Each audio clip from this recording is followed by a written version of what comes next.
Hello, everybody. We, we are in week 73. My goodness. Wonderful evening tonight to everyone. We got a wonderful lineup of guests tonight, and we are showcasing Nicole Bendele, our tasting room coordinator's picks for tonight. All together tonight, we have on the panel. We have our owners, Dr. Richard Becker and Joe Becker. We have our tasting room coordinator, Nicole Bendele. We have our assistant winemaker and enologist, Rachel Fanning.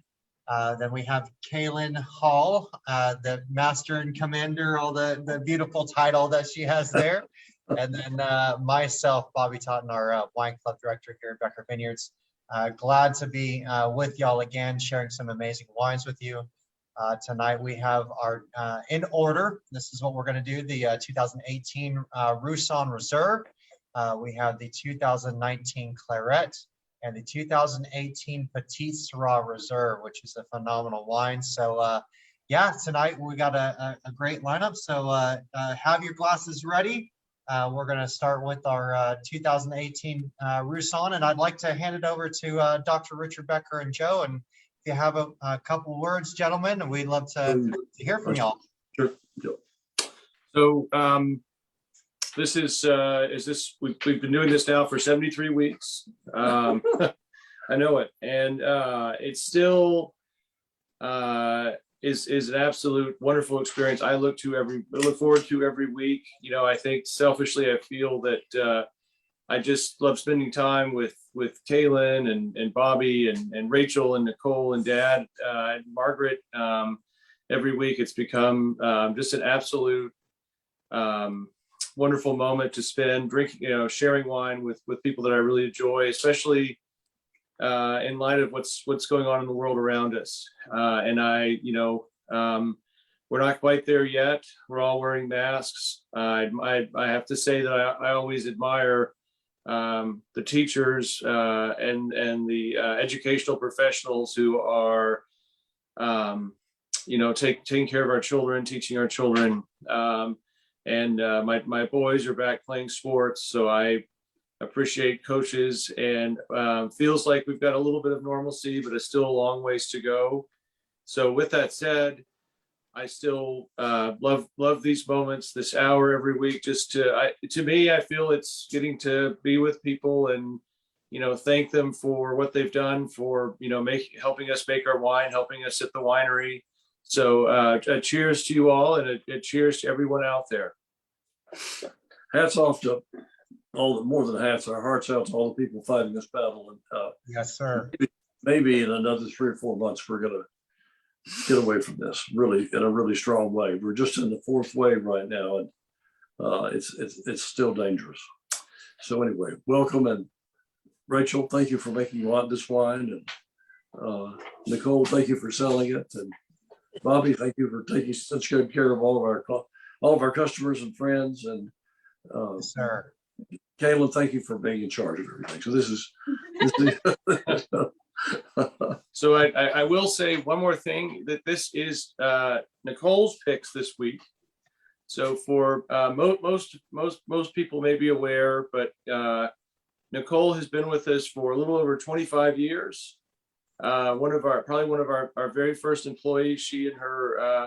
She followed by her sister Chris came up and started working with us, and Nicole has managed our tasting room for, as I say, 2.5 decades, and it's just beginning it with my sister long ago, but I feel that Nicole has done an incredible job, and Nicole has become very involved in the Les Dames de Staffier, which is an international organization promoting culinary arts, but also for raising awareness for the homeless, for the poor. And she was president of the local chapter. She's very knowledgeable. She's a level 1 sommelier. What else? How many level 2? Thank you. How many more good things could I say? But Nicole, thank you for everything you've done for us. Thank you. I appreciate that. I love working for Becker Vineyards, and I think along with working for y'all, it's also really cool to be just learning more things. I think in our industry, it's like you can't know it all. There's always new things to learn. There's on-premise events, off-premise. There's just a lot of different things that keep it fun and interesting. But thank y'all so much. I really enjoy working with y'all. Thank you. Cheers. Nicole, I've always said to the guys every year, let's try not to learn so much this year. Learning is not always positive. Okay. Well, going back to last week, we don't want to do any no-brainers, so. Oh my, I'm out of the no-brainer business, I hope. All right. So who's gonna drive this bus? Our winemaker, Rachel? Let's start talking about the Tag team this. The derivation of the word Roussane, Rachel, comes from the French word for red, and it's because of the reddish texture these white grapes get when they're ready for harvest. Although it doesn't make a reddish wine, it makes an absolutely wonderful clear white wine. But that's where the name of the grape comes from. So would it get a little bit of a color extraction if the skins were left on contact? You could, you bet you could, sure. But we don't, do we? No. No, we don't. We try really hard to not. And you know, Roussane is such a, to me, it's a bigger bodied white grape, and it tends to have quite the a thicker skin and a little bit more tannic ability. And so this is definitely one I think that we would not want to allow to sit too long on its No. long enough to get it here. Right. So Well, I think, I'm sorry. no, go ahead. I was going to say we have two growers in Meta. We don't say it Meadow out there. It's Meta, Texas. The Bingham Family Vineyard and the Farmhouse Crew are both our suppliers of Roussane, and I think they're just doing a really fabulous job. Well, can we back up for a second? Nicole, I know that you picked these wines this week. So since we're starting with the Roussane, could you share a little bit what made you pick this? What were you thinking? That sort of thing. I think what I liked best about this wine is it just kind of reminds me of like fresh cut gardenias, and then the minerality and the acidity are just like a perfect balance. I remember when I first got into the wine industry, I did not like acidic wines, and I just thought it would just bite you. It was too harsh. And then I learned about the foods, and that actually the foods drive what the acidity will be for a wine. So like say, if you're in Northern Italy and you're having Pinot Grigio, they tend to be higher in acidity to cut through all the richness, all the fattiness, all the butteriness of the different foods that you're having. And so once I learned that, I had a new appreciation for acidity, and then started trying more wines with brighter acidity. And so I felt like on this particular one, it's well balanced with that. It's not too much or too little. And then the minerality gives it some, makes it fun. But then also I think with the cold fermentation, I think it gives the flavor, the aromatics and the flavors more depth of character. So like with the pear notes, still the gardenias, but just really gives it to more depth to this wine. And so I think that's why this has been one of my favorite. I want to call it the summer wine, but I think that would be wrong, because I think I was smitten with it since the spring. So it's been kind of my go-to wine the last few months. Well, you know, Nicole, the famous story that after Moses got the tablets with the 10 Commandments, and he went down and he stopped and he turned around, he went back up, and you know what he said? He said, Lord, these are really helpful, but what I really wanted to know is, what is minerality? And, can you help us with that? I mean, So I want to ask Rachel a question. Rachel, what is minerality? Yeah. No, okay. Rachel, she's talking about. Rachel, tell us about this crazy concept, this cold fermentation, the cold soaks that Nicole's alluding to. Sure, absolutely. So it's pretty standard protocol here for us. Whenever we're fermenting any of our white wines, we ferment them at cooler temperatures, meaning we try to keep it right around 58 or so. I would say maybe very low 60s as it warms up, on its own, but we try to really control that, which creates a very long, slow fermentation. It's not unheard of for our wines to take a whole month to ferment. But in doing so, that really allows all of those beautiful aromas and those nice fruity, fresh fruity characters to stay in the wine, volatilizing off during the fermentations. All right, Caitlin, tell us your thoughts. No, about wine, yeah. About wine in general. It's great and everyone will enjoy it. Well, I have a quick question. So I know that you're a big fan of Roussane, Dr. Becker. Did you choose to grow Roussane, or not grow, well, produce Roussane in Texas because it is a varietal that's grown in the Rhone Valley alongside Viognier? What drove you to want to produce standalone Roussane? Just curious. For me, and I'll let Joe can answer too, but for me, I think all grapes do wonderfully in Texas, actually, but boy, especially the Rhone varietals, and you know, the red and white, and I think our Viognier is the best in the world, and I think that it'd be interesting to see how great a Roussane we can make, because they grow so well, so close together, and also Marsanne. So I would love to see a direction like that. And what does Rachel say about how she sees the white Rhones and as a winemaker? What do you think? I absolutely agree with you. I feel like the Roussane is fairly new to us. I think 2014 was the first year, was it 15? But the first year that we produced Roussane. So I know for John and I, it's been a lot of fun over the last couple of years to play with it and see what direction we want to go. We have put it through full malolactic fermentation, really not taken away, but, you know, converted that more appley flavor and that sharpness into those bigger mouthfeels and butteriness. We've played with keeping some of it in oak, a mixture of French and neutral. We've played with keeping some of it in tank and then blending it back together, various amounts of malolactic fermentation. And this one I'm really, really loving.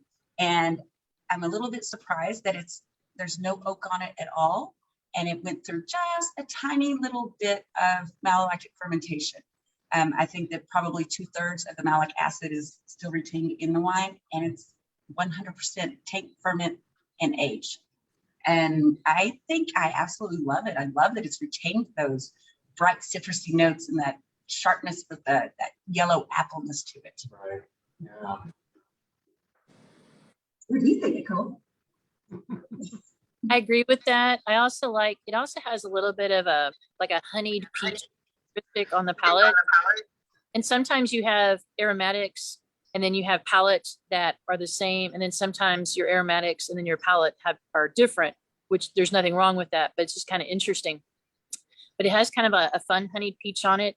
And another thing I want to mention is this wine did win a silver at the Texom International Wine Competition too. So it's also exciting that when you're producing a wine and then you're selling a wine and a wine you enjoy, that also that it's been awarded as well. So it's very exciting to see other people enjoying the fruits of everybody's labor at Becker Vineyards. Definitely. Bobby, can tell us what you're tasting, what you're smelling? Yeah. So what was that? In the wine, I meant, you know. Yeah. you know, we have a little bit of fruit flies going on here, so I'm, tasting a little bit of that. I feel like We call those wine enthusiasts. that's right. Yes. Yeah. 90 points right there. Easy. So yeah, no, this Roussane's beautiful. So we kind of held the glass because it was a little cold when we brought it down, honestly. So we've been warming it up, and this wine showcases a little bit better when it's a little warmer. So a little bit more of the deeper fruit notes and that richness. Even though it's gone through a little bit of malolactic, it still has that rich body characteristic to it. I know that in the tasting room that we don't have a Pinot Grigio, but when people are asking for a Pinot Grigio, I kind of steer them towards this because it has almost like the that floral and bright acidity fruit characteristic like that, but it has more like a body of a Chardonnay. So I mean, it just kind of, it's a nice balance, and I'm really surprised how well this wine has turned out.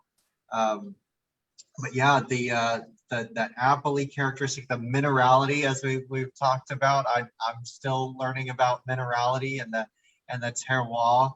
I mean, being up in the high plains, I mean, you're not seeing a lot of rocky soil. It's a little bit more of that red dirt characteristic, but yeah, it showcases just beautifully. I think it's an amazing wine, and I really enjoy this. And it carries well not just in summer, but also, you know, in fall. It would pair well with Thanksgiving dinner.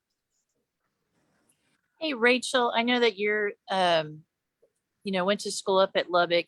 How far is like Meta from the Cap Rock? Like, what's what the distance from that?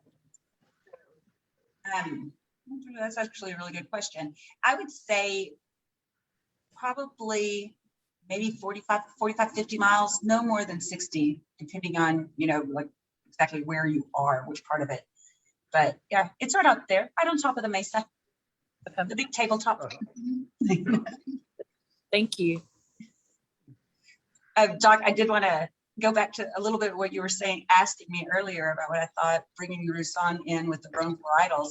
And I'm going to go out on a limb and let this one be our no-brainer, that if we're doing such a great job with Viognier and Marsanne already, bring Roussane in, that was an easy guess, right?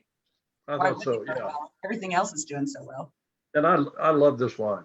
I mean, I just absolutely love it. I didn't think I'd ever like another white wine in Texas as much as the Viognier, but the Chardonnay from 18 and this wonderful 18 Roussane are two of my favorites for sure. I feel like in a lot of our blending sessions, Rachel, maybe you've noticed this, but when we're we talk about blending reds, we talk about Petit Syrah or Petit Verdot, but I just feel like in the whites, when we're blending them, the Roussane is always such a star. When we blend it with Marsanne or we put a little Viognier in, I feel like it always ends up being the more predominant blending component. I feel like just the fruit is so spectacular, the aroma that it creates. Absolutely. I 100% agree with you. And if you're trying to do the reverse, where you want to blend a little bit of Roussane into another white wine, it takes over. Even if you put 5% in there, you 100% know that Roussane is in there. It's a shining star. Exciting. Any other thoughts about the Roussane? It's been a while since I've tasted this. Even though, it's obviously available in the tasting room currently. I've been, gravitating towards other wines this summer, and I am very much enthused with how this wine is doing, and it makes me want to go back and check on the RBM. It's been a while since I've gotten into that, so I think that may be on my list of things to try soon again.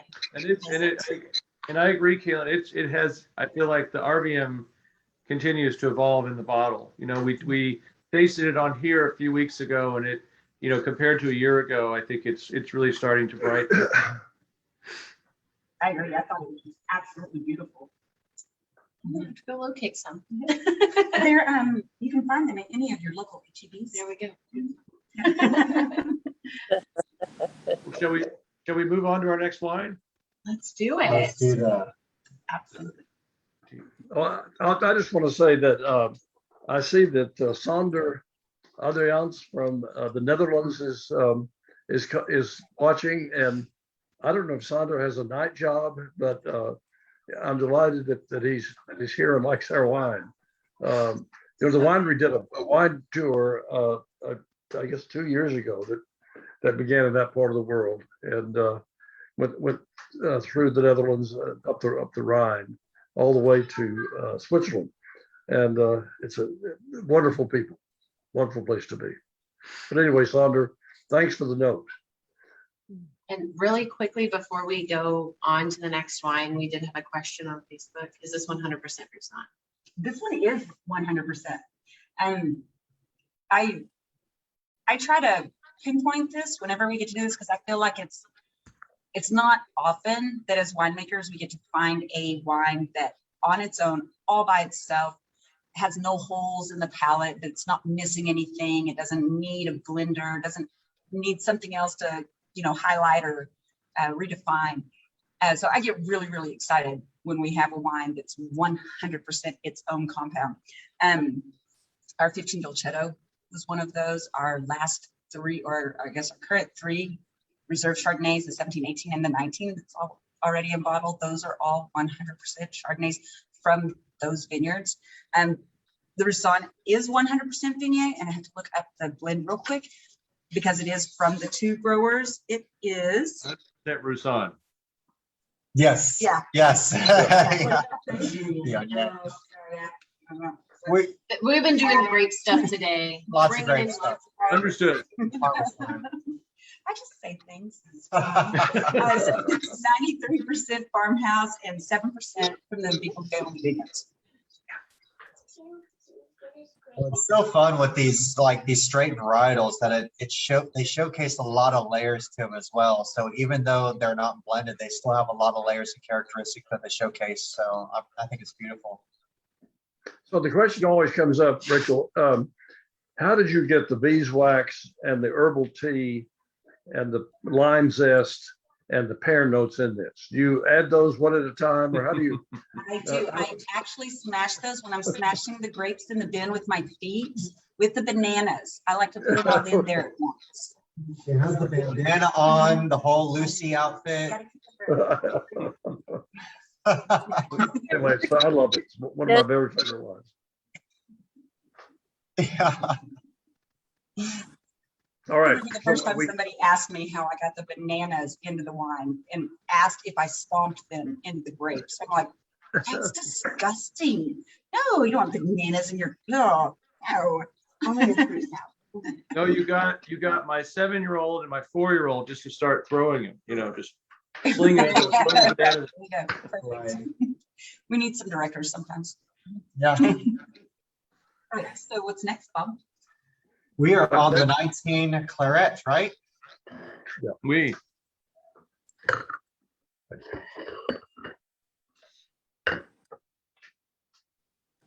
All right, Nicole, talk to us about the Claret.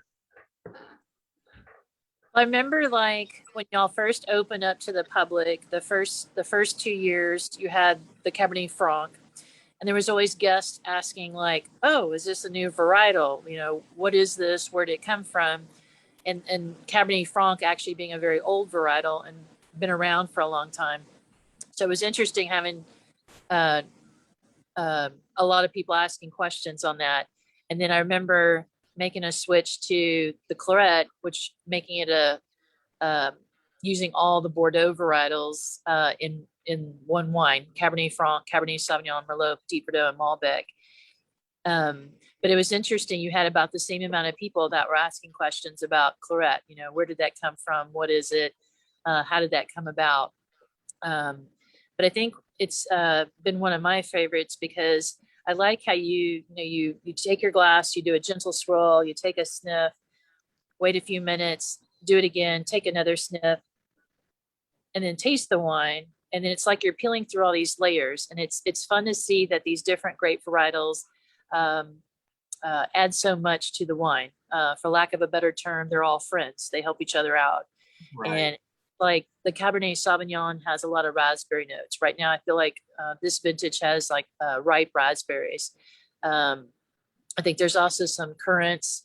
I think also the Petit Verdot also adds a little bit of herbaceousness. But when I say that it's in a light format, sometimes if you were to bottle that wine by itself, it can be a little overpowering with that. But when it's blended, it actually adds more layers. I also think there's some plum notes maybe coming from the Merlot. Also, there's a little bit of an olive note. Like if you just open a jar of olives, I've had some people say that it's the Malbec that kind of brings a little bit of the olive forward. Right. And it definitely has some muscular tannins, but when I say muscular, it's not overpowering.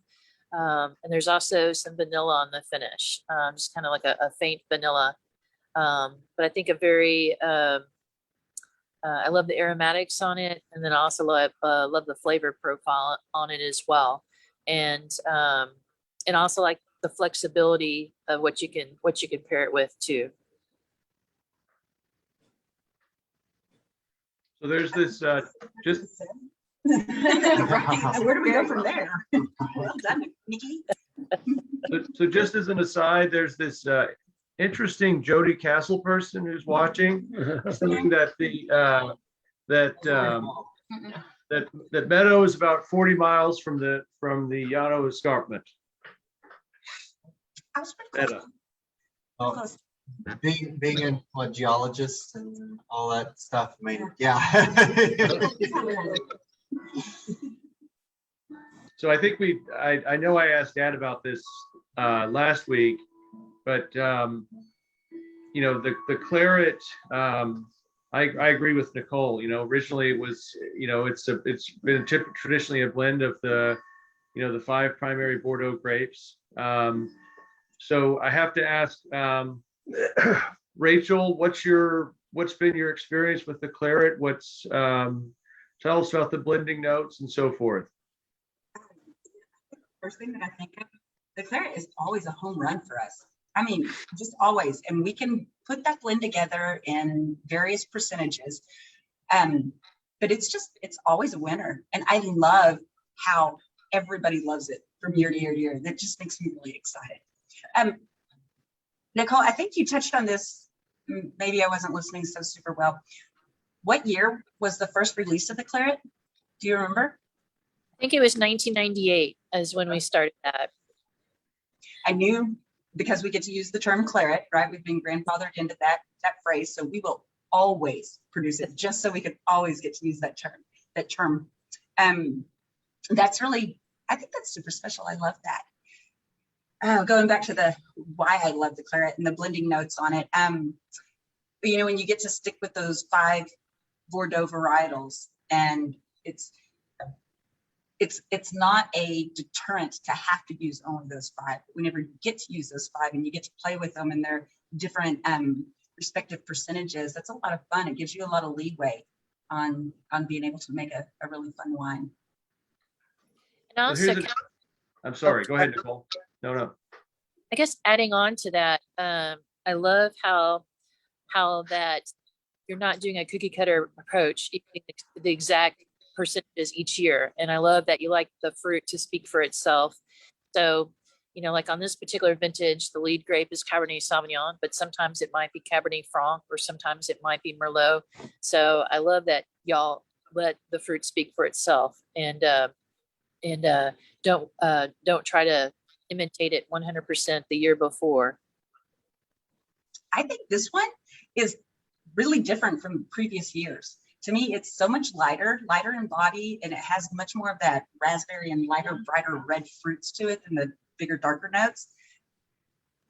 I am loving, to me, I think it's like a raspberry hibiscus tea note that I get off of the aromas. Yeah. I think now here's a fun thought. Thinking about my mother, you know, thinking about you being with us for 25 years, Nicole, and Rachel, our wonderful assistant winemaker, and Kaylin, and all the wonderful women at our winery. You know, Claret was the favorite wine of Eleanor of Aquitaine, you know, one of the great women of history. So fun to think about that. I was going to ask you about that. On the label, it always says Le Trois Dames. What is that? Where did that come from? So that's an homage to 3 Cabernet growing women. So it was Brenda Canada. Help me here, Dad. Well, in this one, Gay Wilmot, yeah. her Merlot, and Betty Bingham's Cabernet Franc. And the 2 other women who were initially in the Trois Dames, one made Cabernet Sauvignon, and one made Petit Verdot. So, but this one is dedicated to Wilmot, Bingham, and Canada. and I'm really proud of it. When we first made Le Trois Dames, Nicole, do you remember the story? Someone arrived in a pickup truck and had driven from Lubbock, I think, ran a wine store, and said, "I'm here to get some of that women's wine." Is that true? Did you talk to them? And you said, all of us Yeah. got to them, but that's right. And so it's interesting when people say they're seeking out the wines, they did do that, and that is a long trek, and we're just tickled pink and really love that someone went that length to come the wines. Amazing. That's funny. I love that. The women's wines. That's so cool. So, All right, Dr. Kate. Becker, sorry. Oh, sorry, Bobby. I was just going to ask, would the French be offended if it's called Claret? Well, it's Well, kind of English. I mean, it's an English expression. So, so it's pronounced claret. That word is pronounced claret in London, and that's where the name really began. It's what the English have called any red wine from Bordeaux. It's what it came from that in the time when the English still held a claim on Bordeaux, sort of through Eleanor of Aquitaine, and Claret was actually a local word that then became claret with the English. It's different from the claret, Clairette, that is a Rhone varietal. But yeah. Unless the other possibility is Thames Embankment. If you remember the great television series about the English of the London lawyer who loved Bordeaux but refused to call it anything but Thames Embankment. So every time he went in a bar, he said, "I'd like a glass of Thames Embankment." And John, understanding the rich aromatic of the Thames Embankment, has been trying to make this happen. And Rachel, unfortunately, has blocked it. So I do what I can. Right. Some if you order Thames Embankment, you get claret. and I think it's fun or the fun part about learning about the history, how it's interesting that you have Eleanor of Aquitaine, who had married the King of France, and then later their marriage was annulled. And then she married the Duke of Normandy, who became the King of England, and how there was this battle of our property in Aquitaine would go to, Great Britain. And then the French saying, no, this belongs to France. But in this dispute, opening up this, the Bordeaux wine trade, really blowing it wide open. And so it's interesting that you have a product that we all enjoy that started from a disagreement, and that was centuries ago. That wasn't anytime recent. So it's fun to see that this carry through. That's amazing. Charles Gage correctly identified the television series on PBS as Rumpole of the Bailey, if you remember that. And, he was a very feisty lawyer who liked, "I'll have a glass of Thames Embankment." So there you go. Yeah. That's great. Kaylin, Bobby, what are you? So being that this is a distribution wine, I don't often get to see it or lay eyes on it, lay hands on it, anything like that. But this is a wine that people consistently will come into the winery and say, "Hey, I'm looking for this wine. I decided to visit your winery because I purchased this wine, and that's why I drink at home as a regular, Tuesday or Saturday night drinker." And I am pleasantly surprised. Not that I would think that it would be anything less than spectacular, but this vintage, as you touched on, is much lighter than I would anticipate. And I've been peeking over your shoulder at all the tech sheet here, considering that it's 40% cab or about 40% cab and 20% Merlot. I would anticipate it to be quite a bit bigger, but this is a very approachable red, and this is something that I would suggest to people that are just delving into red wines or that are looking to shake up their normal red wine routine. It's just lovely. It's just lovely. And I like it that it's a woman's wine. It's one of our fastest selling red wines here at Becker Vineyards too. Right, Yeah, yeah. yeah, I can just see why. in my time frame here, I've watched this, our blends that we're putting together for it, for the, the bottling production has grown. It keeps growing and keeps growing, it keeps getting bigger. We're doing, what is this one? This one's almost an 18,000 gallon blend. It's a lot, but it's because the people like it. The women, they like the wine. They want it. So, those two 10,000 gallon tanks, that's right here. No, but Joe, when asking about the Claret, I was thinking about it. I'm thinking like raspberry chocolate souffle. I mean, this is kind of what I get, that light, airy, dark chocolate on the finish with that bright raspberry right on the front. And it's just, it's amazing. It's just almost like a raspberry chocolate whipped cream kind of a characteristic. It's Those are words I'm fond of. it's right. No, I mean, it's something that I probably want to create, but it's tasted right in this glass. With the Claret, we do have a lot of people that come through the tasting room asking about if we do carry Claret. And I remember at a time that we did present Claret in the tasting room, that it was a winery exclusive wine. And because we can produce so much and showcase it to distribution, and that it's a wonderful wine to produce and showcase in distribution, it's always asked for. It's always a want and a demand. I know there was that 13 Claret that we did release. It was a library release a couple of years ago, because of those 3 late freezes and because we didn't have so much of Texas fruit, that we were able to showcase that. And when people saw that, and there was such a great response with it. So Claret, in my opinion, I think is kind of a staple of Becker Vineyards and part of the Becker wine repertoire, or Becker wine, just the whole showcase. So I think it's amazing.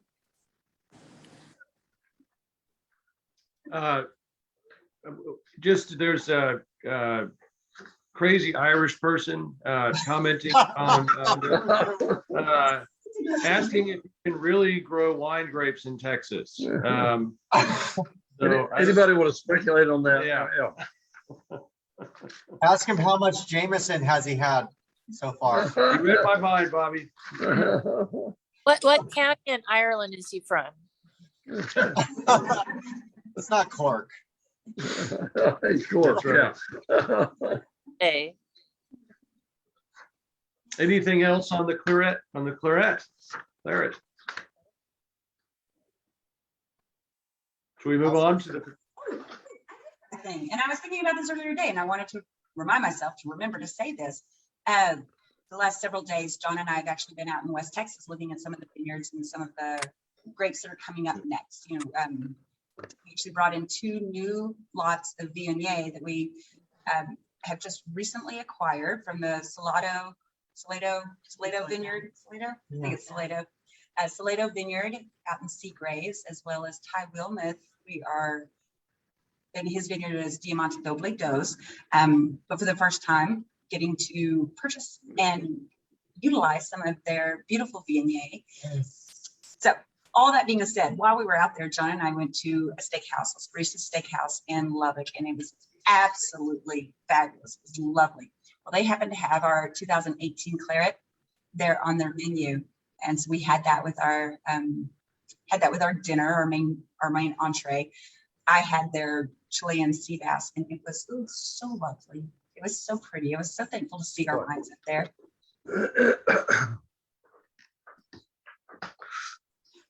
So the history of Petit Syrah is that it was developed in a greenhouse by Francois Durif, and it's frequently called Durif in France and other places, and a cross between Syrah and Petit Syrah,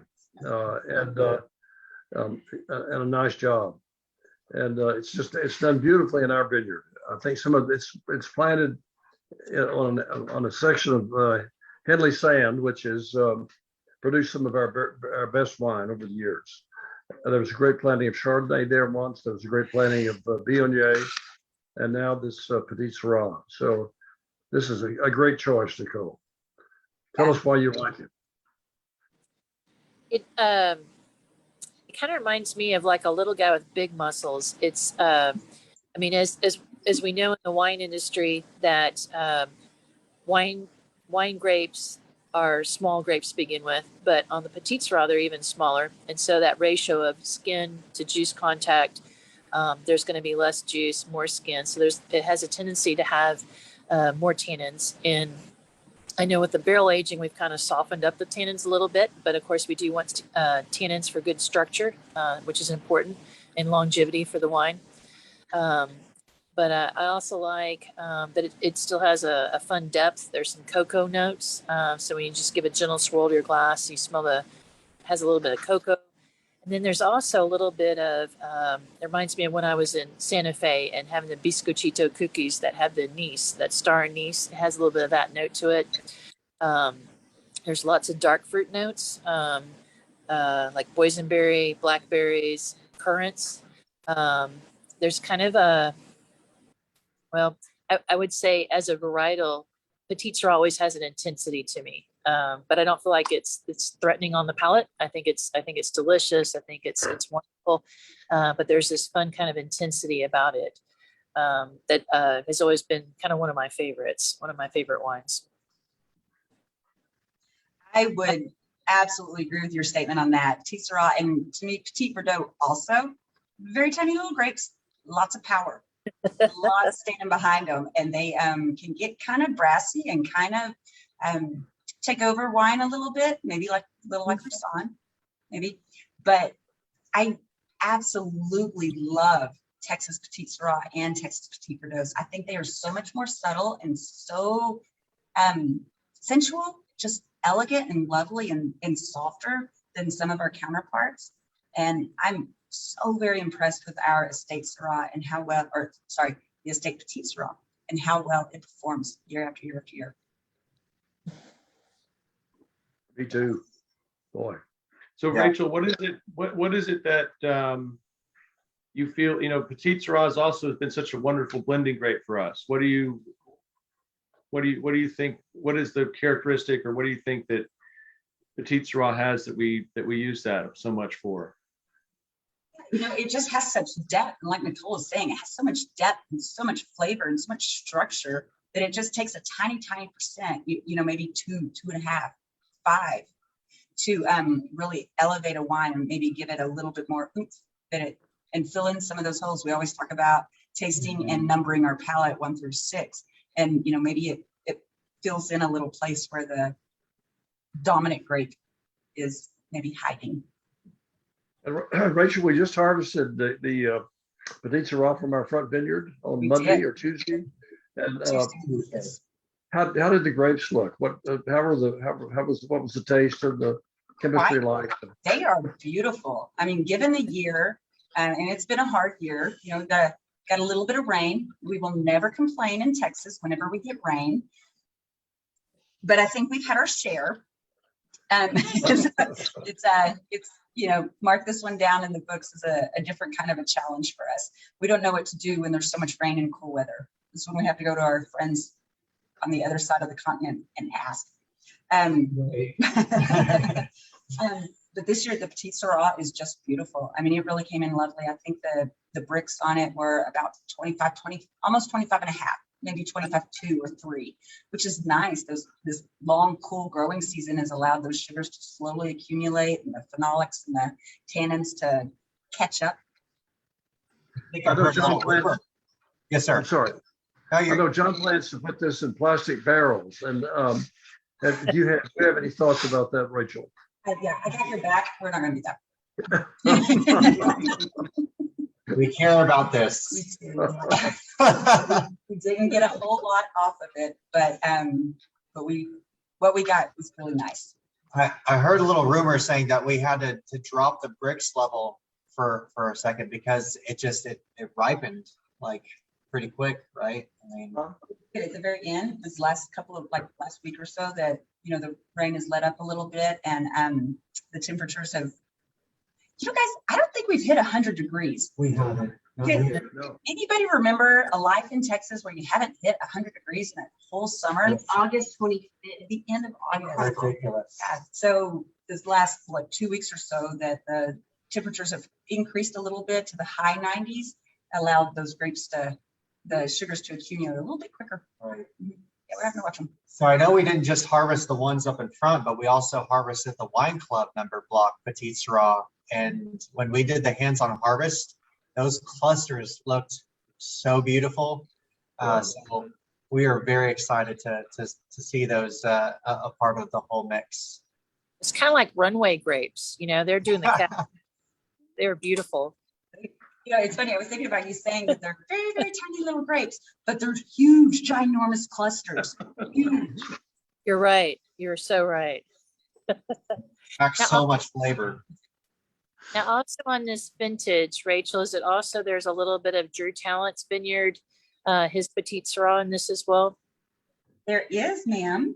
There is about 10% of his Petit Syrah and 5% of the farmhouse Counois. Boy,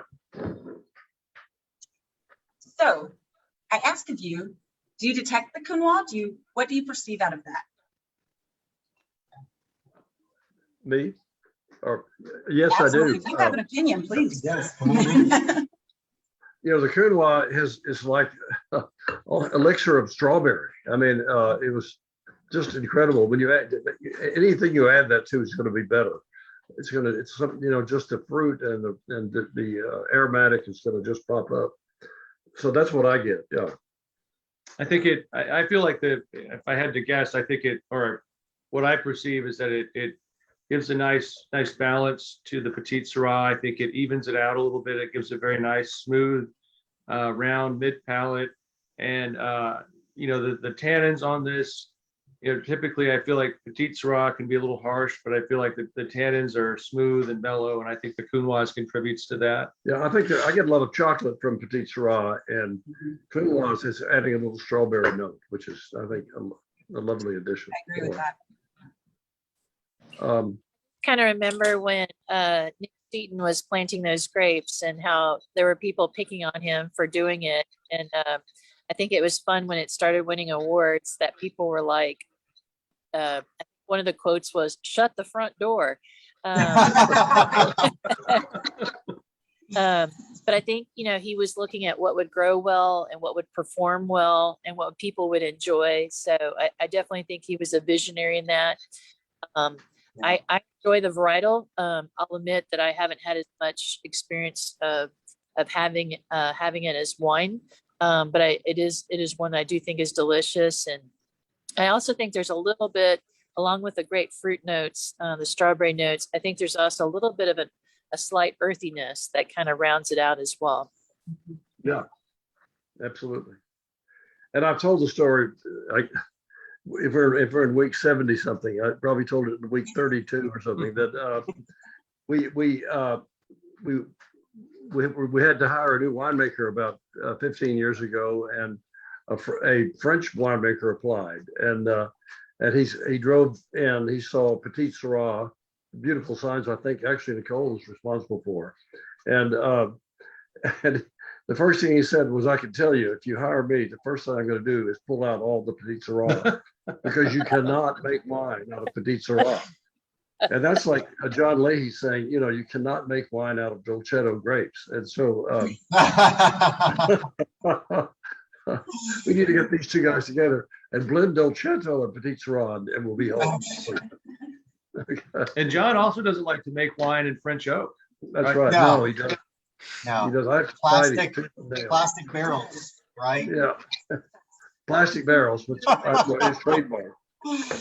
Leahy plastic wine is really is taking off, and he's trying to keep that undercover, but we shouldn't say too much about it. Yeah, I think We love you, John. We love you, John. Especially your plastic wine. It's serving us so well. Now get back to Cheers. work. One word, right? Yeah, with full reduction. Don't remove the reduction. I think the reductive note is something we should cherish. Anyway. He's not here. I mean, he's not right here right now. Oh, he's 15. I'm going to make him a shirt one day that is all about cleaving the terpenes. I'm saying it's a deep V-neck, probably an axe in there somewhere. Cleaving terpenes all day. I'm making him a shirt. It might have some fringe. I feel fringe is on it. Fringe, yeah. Well, the tropical theme. Yeah. Palm fronds. Yeah. Oh, yeah. Yeah. Well, should we talk about what we're going to taste next week and what sort of foods we pair with these wines? Yeah. Gary Clark just mentioned that he said poor John and that he's not here to defend himself, but we got to take some shots in when we can. Okay. Poor John, yeah. Especially during. All right. Next In honor week- of John, Yes, sir. Nicole, pick a wine and pick a food. There you go. Beautiful. I would say with Roussane, I think about like scallops, like how scallops. And then with Claret, I think about steaks, but I also think about two of our friends of the winery, Paul and Debbie Gingrich, had their wedding anniversary yesterday. And they always used to say they like the Claret with a great, fantastic, juicy burger. And I think that one's great too. But I also think about having llama steaks, like when I was back in Peru. I think the Claret would pair well with that. And then the Petit Syrah, I would say like with roasted lamb or even like a hearty lentil soup. Good, that sounds wonderful. And by the way, congratulations, Paul. Paul Gingrich is a long time friend of the winery. Cheers. Yes. Rachel, That's a little bit harder for me to pair foods with. I do love your scallop suggestion, and I was thinking like a nice, like a buttery creamy pasta, buttery creamy sauce, like buttery Parmesan sauce on a pasta would not hurt my feelings at all. But I love the scallop. With the Petit Syrah, I want something that is super, super peppery, and I'm thinking like the what is the hard salami that has the big black pepper encrusted? Genoa. Yes. Yes. Yeah, the super peppery one, like with a thick crust around it. That's what I want with this. Rachel, And maybe like a long aged cheddar cheese. how about oysters on the half shell with Roussane? Oh, yes. And Let's for a little yeah. bit of, on the half shell with the oysters too. That's delicious. Uh-huh. Caleb, Ooh, so I was also thinking like some type of almost Alfredo-esque sauce for the Roussane. But tonight I am going home and making some essentially Asian style lettuce wrap things, like kind of PF Chang's knockoff. And I think that I want to take home some Claret to enjoy with it. I think it would be absolutely delightful with the 5 spice, just because that is so fruity and a little floral. I think it'd be fantastic. Yeah. That's my. How about you, Joe? I was, I don't have much original to add. I was thinking I was agreeing with that. I was actually thinking oysters on the half shell with the Roussane for sure. We talked about it last week, but we had it for lunch today. But this lobster bisque that's made at this restaurant, Brasserie Bon Chou Chou down in the Pearl, would, I think, also pair well with maybe the Claret or the Roussane. Yeah, Bobby. I'm gonna go crazy on this one. So a little bit of pad thai with Roussane. The Claret, probably coq au vin. Okay. And then for the Petit Syrah, a nice cigar. Nice. There you go. Well, and I was just thinking with the Petit Syrah, the espresso belvatano would also be a very lovely choice. Espresso Bellavitana for the Petit Syrah would be nuts. I like that idea. Can you share that with the peppery crusted? Yeah. Delightful.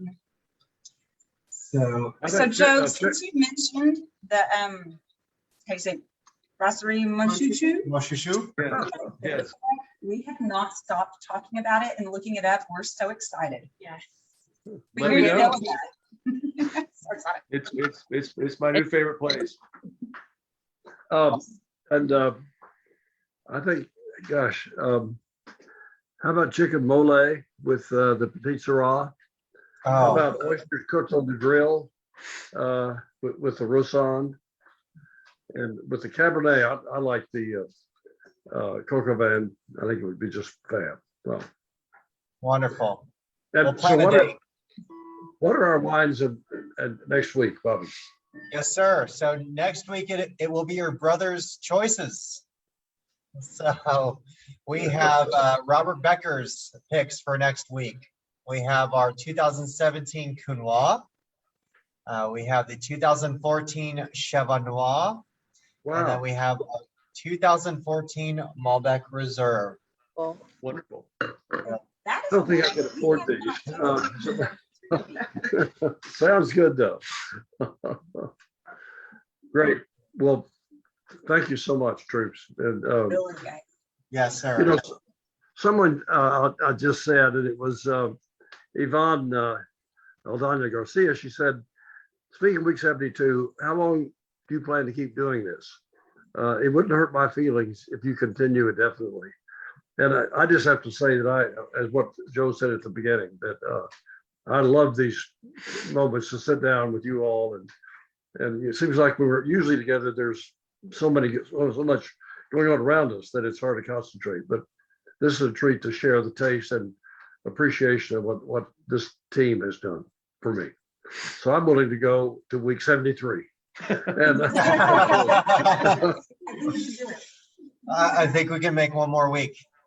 okay, let's do it. Thank you. Thanks, everybody. Thank And y'all. Cheers. Have a good night. Good health.